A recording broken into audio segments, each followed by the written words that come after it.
আসসালামু আলাইকুম রহমতুল্লাহি ওবরাকাতুহু। ইন্নাল হামদুলিল্লাহি ওয়াসসালাতু ওয়াসসালামু আলা সাইয়্যিদিল মুরসালিন ওয়া আলা আলিহি ওয়া সাহবিহি আজমাইন। অনেকেরই আল্লাহ তাআলা সন্তান সন্ততি দুনিয়াতে দেননি। আল্লাহ তাআলা কাউকে ছেলে দেন এবং মেয়ে দেন, কাউকে ছেলেও দেন এবং মেয়ে দেন। আর আল্লাহ তাআলা আবার অনেকে কিছুই দেন না। তেমনি করে আমাদের একজন নবী ছিলেন, যিনি আমাদের আদি পিতা হযরত ইব্রাহিম আলাইহিস সালাম। তাই ইব্রাহিম সালাম দোয়া করতে যে আল্লাহ তুমি আমাকে একটা সৎ সন্তান দান করে। মোটে তো সন্তানই হচ্ছে না, আর সন্তান যখনই চাচ্ছে আল্লাহ তাআলার কাছে তখন একটা সৎ সন্তানই চাচ্ছে। এই জন্য কোরআনে সূরা আস-সাফফাতের ১০০ নম্বর আয়াতে বলা হয়েছে, রব্বি হাবলি মিনাস সলিহিন, হে রব্বুল আলামিন তুমি আমাকে একটা সৎ সন্তান দান করো।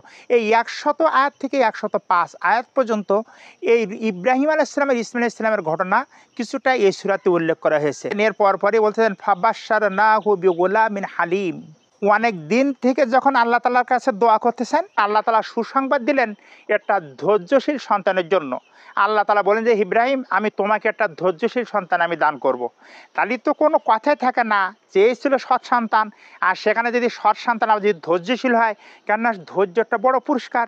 আর এই ধৈর্যশীল সন্তানের কথা আল্লাহ তাআলা ইব্রাহিম সালামকে জানিয়ে দিলেন। ইব্রাহিম আলাইহিস সালাম একদিন স্বপ্ন দেখতেছেন, এই স্বপ্নের কথা এখানে বলা হয়েছে। ছেলেকে বলছেন ইন্নী আরা ফিল মানাম আন্নী আযবাহুকা ফানজুর মাযা তারা। ছেলেকে ডেকে বলতেছেন যে আমার সন্তান আমি স্বপ্নে দেখছি যে আমি তোমাকে কোরবানি করছি। চিন্তা করে দেখছেন, ডাইরেক্ট সন্তানের সাথে বলতেছে। আর সবচেয়ে প্রিয় পুত্র ছিল ইসমাঈল আলাইহিস সালাম, কারণ ৮৬ বছর বয়সে আল্লাহ তাআলা বৃদ্ধ বয়সে যেটা সন্তান দান করলেন, তিনি বললেন যে পুত্র আমি স্বপ্ন দেখছি যে আমি তোমাকে জবাহ করছি। কথা ডাইরেক্ট সন্তানের সাথে বলতেছেন। ছেলে যদি মতামত না দেয় তাহলে কি ইব্রাহিম সালাম তার ছেলেকে কোরবানি করবে না এমনটি না। ইব্রাহিম সালাম চেয়েছিলেন যে আমি আল্লাহ তাআলার কাছে সৎ সন্তান চেয়েছিলাম, আর আল্লাহ তাআলা সৎ সন্তানও তো দিলেনই, আবার সাথে সাথে আবার ধৈর্যশালী কথা বললেন। আমি ছেলেকে একটু টেস্ট করে দেখি না, আমি যে আল্লাহ তাআলার কাছে যে দোয়া করছিলাম সেই দোয়ার ফলশ্রুতিতে আল্লাহ তাআলা আমাকে সৎ সন্তান দিয়েছে কিনা।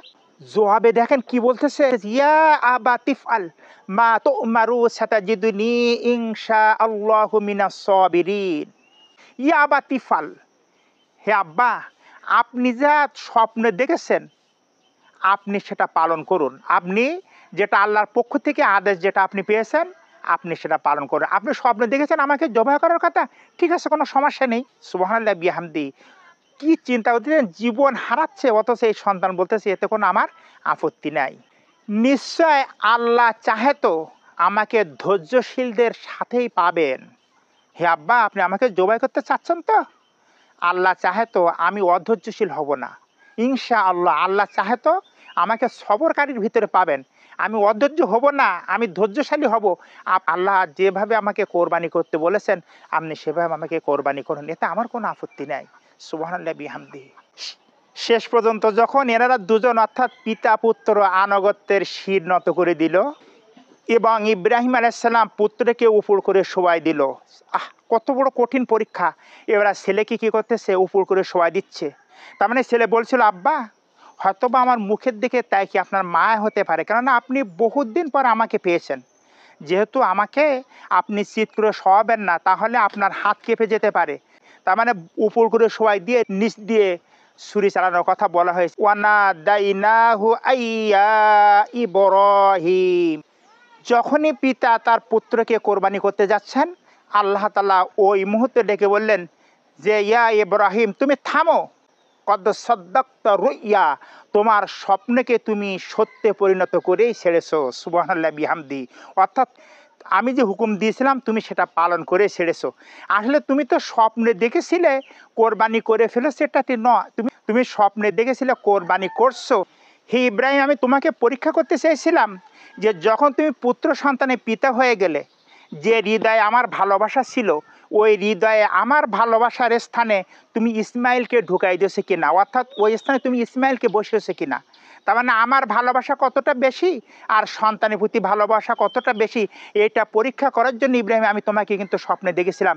হে ইব্রাহিম তোমার স্বপ্নকে তুমি সত্য রূপ দিয়েছো, তুমি বাস্তবায়ন করে ছেড়েছো, এতে তুমি প্রমাণ করে দিয়েছো তোমার হৃদয়ের ভিতরে সন্তানের ভালোবাসা নয়, স্বয়ং আমার ভালোবাসা তোমার হৃদয়ের ভিতরে আছে।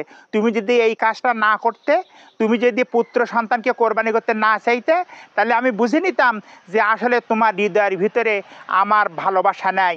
আমার ভালোবাসার স্থানে হয়তো ইসমাইল আলাইহিস সালাম এই ভালোবাসাটা দখল করে নিয়েছে। ইন্না কাযালিকা নাজজিল মুহসিনিন। আর আমি সৎকর্মকারীকে এইভাবেই পুরস্কৃত করে থাকি। তুমি যে একটা পরীক্ষা দিয়েছো, আমি তোমাকে এইভাবে পুরস্কৃত করলাম। এই কোরআনের আয়াতগুলি থেকে আমরা যারা শিক্ষা গ্রহণ করলাম, প্রত্যেকের হৃদয়ের ভিতরে একটা ইসমাইল আছে। সেই ইসমাইল টাকা হতে পারে, সেই ইসমাইল সম্পদ হতে পারে, সেই ইসমাইল আপনার ক্ষমতা হতে পারে, সেই ইসমাইল আপনার সন্তান হতে পারে।